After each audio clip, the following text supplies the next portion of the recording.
Hey, what's up everybody? Welcome back. I am James and you are watching Blue Dog Reptiles. We finally did it. We finally hit 1,000 subscribers, and that is thanks to each and every one of you. We wouldn't be able to do what we do without your guys' support. So I did say in our community feed that if we hit 1,000 subscribers, I was going to do a reptile room tour of all the reptiles that we have. So if you have any questions, comments, anything like that, just hit them up in the live feed. And also, again, thank you to all our subscribers. If you haven't subscribed yet, please consider doing so. We're a great family, great niche, and you should join. With that being said, guys, let's jump into it. Number one here is our mangrove monitor. Now, if you guys remember, we built her this gorgeous big enclosure, and what did she do? She escaped and broke it. So temporarily she is back in one of our visions, and she is being moody. So yeah, she's just, but yeah, we've had her for about 4 years now. I was trying to be nice and put her in her like a high-end hotel, but no, she had to go and break it. So, and I'll show you guys when we get over to that part of the room how she actually broke it. Oh, I know. Up next here, guys, and I don't know if we can actually see her because I don't know where she's at, but we have our northern blue tongue skink in here. If you've seen our short videos, you've seen this northern, but she just got put in here, so I don't want to disturb her too much. Down here, we actually have a Savannah monitor. This one came in, and they're like, I love when I order from a couple of my vendors because they're like, yeah, it's either going to be like 6 inches or it's going to be like 3 feet. And this girly here is about 2 foot. So I was like, you're lucky I had a big enclosure available. We've done care guides on these guys before. They're strictly insectivores. Yes, they are a cheap reptile, but they have a diet like no tomorrow. They eat a ton.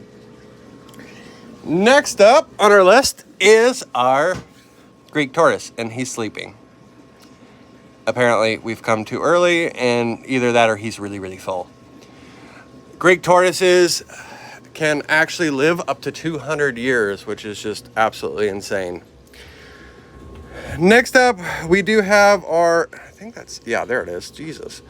It's zoomed in. Our Florida king snake, he's going to hide because he likes to burrow. He actually has a hole back there in the back.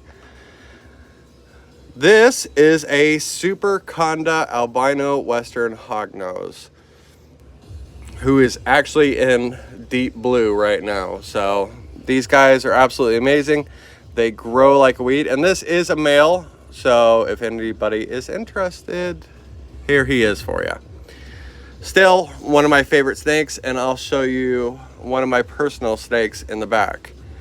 Up next, we have a hypopastel bearded dragon. We actually just moved him temporarily into this enclosure while we redo his.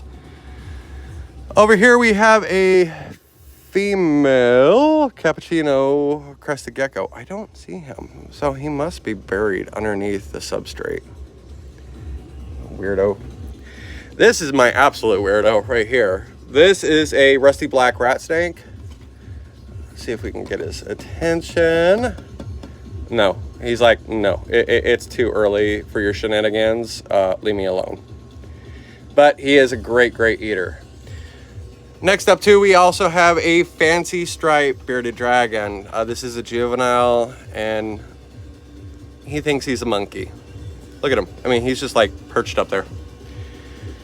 We also do have a fire skink, but this one only comes out if there's food.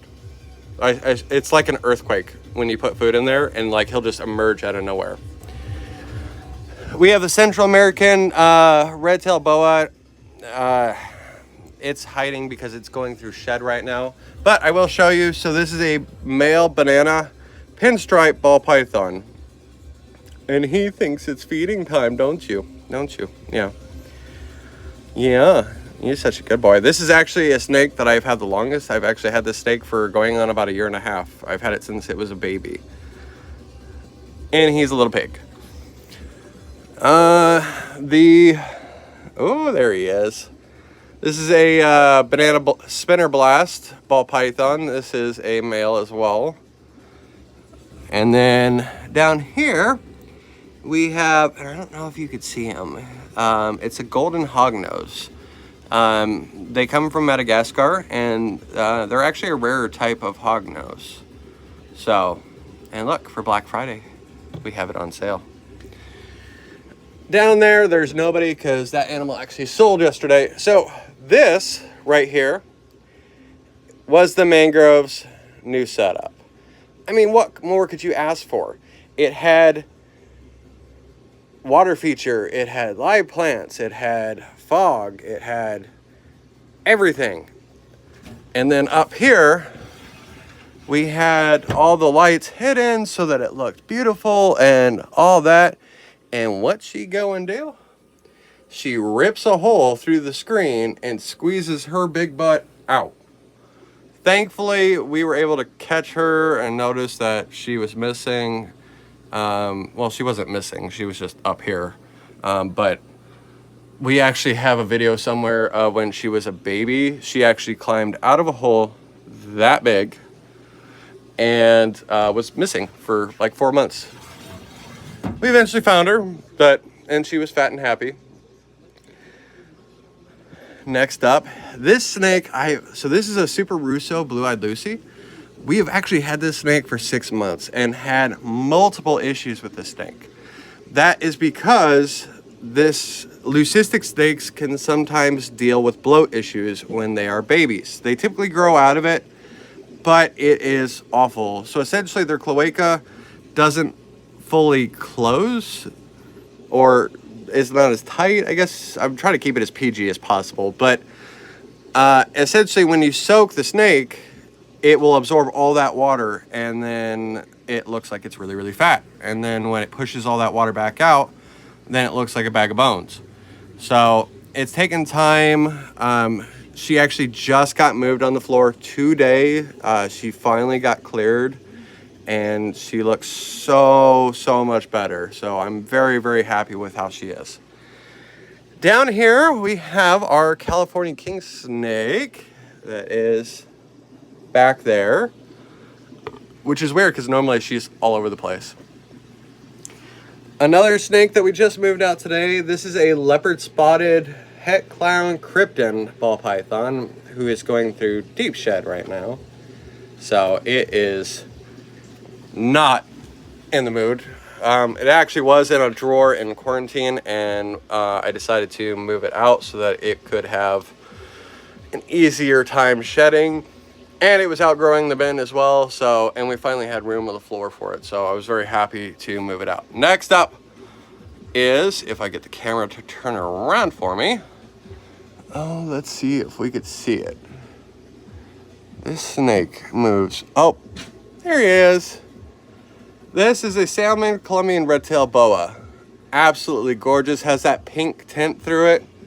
Very, very amazing snake. I'm not even going to attempt to try to find him. The sailfin dragon lives up here, and he's kind of a nutcase, so we will move over. There's nobody currently in that one. I actually need to go through and redo this setup, but up next, we did sell our Ackie monitor, our red Ackie, and so we have a mountain horn lizard in here now, and he's loving life. Down here we have the crimson day gecko. This dude has such a personality. Like, he'll sit there and just like wig out and like bounce all over everywhere.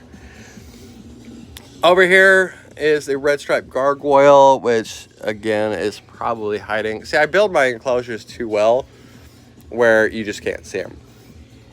But we can see, so that was a male that was in here. This is actually the female, and you can actually see her right there. Then we have, oh, is he hiding today? He was out and about yesterday. Like, could not get him to hide. Essentially, it's an adult Australian white tree frog, but this is also another enclosure that we need to redo. Over here we do have the adult male. This is just a Western anaconda hognose. They are rear fang venomous, so keep that in mind if you do want to get them.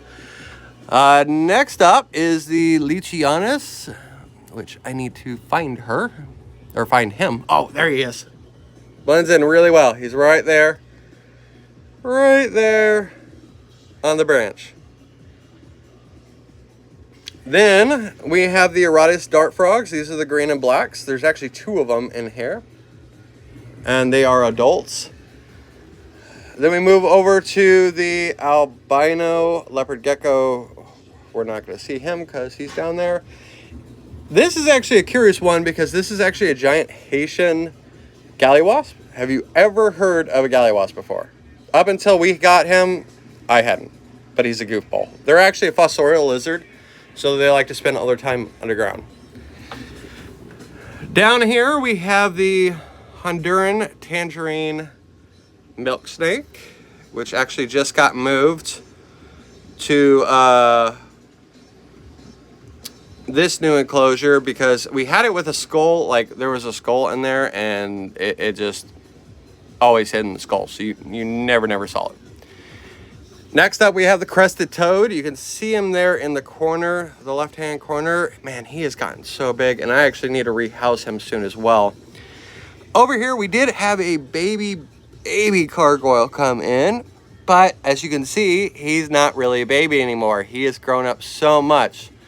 We do feed our babies rapashi because typically we don't get in pinhead crickets, so it's sometimes hard for them to eat. However, I did just get a dwarf Togo gecko, and that thing had to have fruit flies. Up here we have the Cuban nidonole. You can see him right there. He was also really small when he came in too, so he's growing like a weed as well. Fantasy rainbow and coffee. I'm not even gonna try. Oh! I see him. He's down in the hole. That one is behind all the plants. Yes, these are all live plants. We like to make them as bioactive as possible.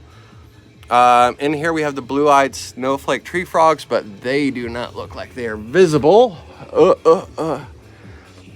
Then we have baby crested geckos, and they are all in hiding. This one, oh, sorry about the jittery. I'm on my knees right now.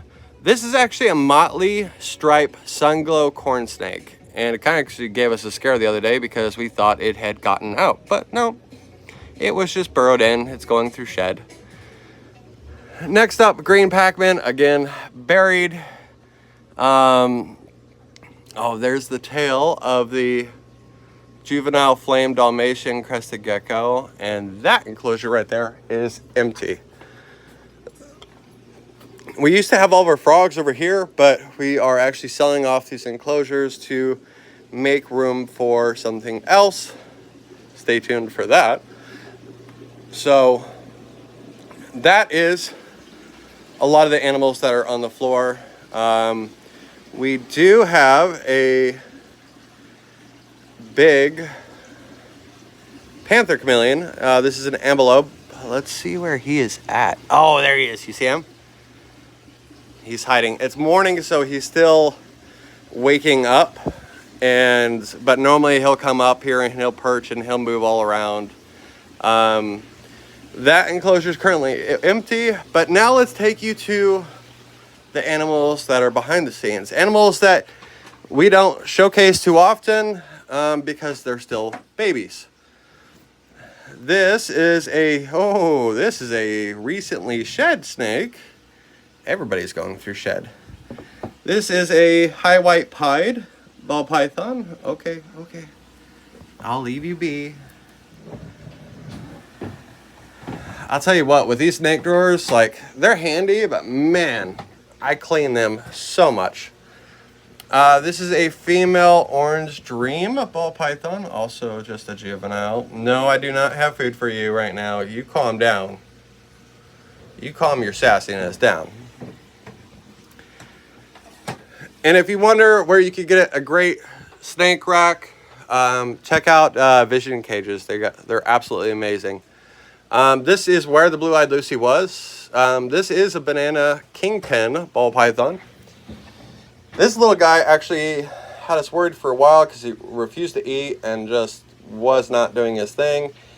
But thankfully, he has recently started eating and starting to putting on weight. So that's really, really exciting. This is where the crypt was. And then let's get into the babies, the babies. This right here is a lavender aberrant king snake. It's absolutely amazing. Now, we're going to close that out. As always, how can you not go wrong? This is a Mexican black king snake. We have the, oh, you need water. This is a honey corn snake. Okay. I typically, when I get babies in, I keep them in these little snake racks to get a couple of meals in them, make sure that they're eating before we put them out on the floor. And then this is the Castine corn snake. Really, really pretty. Slide all those over. And then this one is my personal one. This is a lavender western hognose. It's just a baby. Absolutely, it took me forever to find. This is a male. Hopefully, oh, I know, you're just being so cute, aren't you? And I'll tell you what, guys, the video doesn't even do it justice. That snake is so purple right now.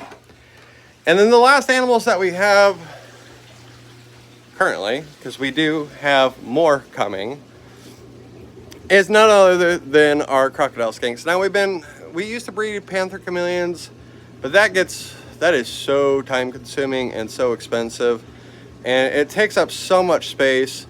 And so we wanted to work on a project that didn't take up a whole lot of room and that actually was something harder to get, because like anybody can get a panther chameleon within the right season, but I wanted to reproduce something that isn't as common and something that's harder to get, and that is none other than our red-eye crocodile skinks.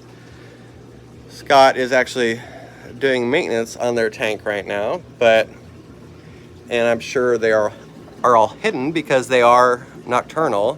Aha, there's one. That's Mama. She loves to hide in the water. There she is. And the male is somewhere, which is weird because normally he's out and about all the time. So that's all of our animals, guys. I told you I'd do it. Again, thank you so much to all the new subscribers. It really means a lot to me and helps my shop be a success. It also helps us to teach and educate our community and the younger generation, which is absolutely amazing. So with that being said, guys, again, thank you so much. If you haven't subscribed already, please consider doing so. Man, I can't talk.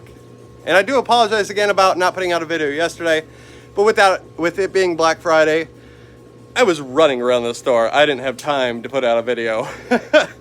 So, thank you so much. I hope you guys had a great Thanksgiving with your friends and family, and we will see you guys next week.